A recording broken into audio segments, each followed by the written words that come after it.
Hey guys, let's see today how to turn on autofill passwords on iPhone on latest iOS version. Because if you turn on autofill passwords, so after that if you wanted to access any kind of the websites, any kind of the apps which you set the password, it automatically fill the password and no need to going forward, no need to enter manually the password. So it's very useful to turn on autofill passwords on iPhone. So let's get started. In order to turn on the autofill passwords, just go to settings. And now guys, just try to find here the passwords from the settings. You can see over here, just tap on it.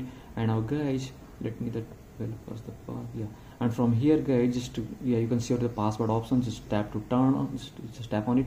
And now guys, you can see over here autofill passwords and passkey, it's turned off on my iPhone.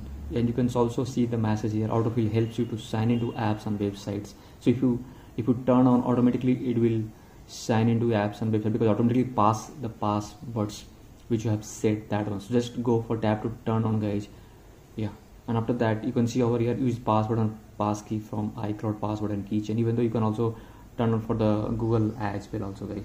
So guys, this way you can turn on autofill passwords on your iPhone. So guys, thanks for watching my video. Please do like, subscribe my channel. Thank you.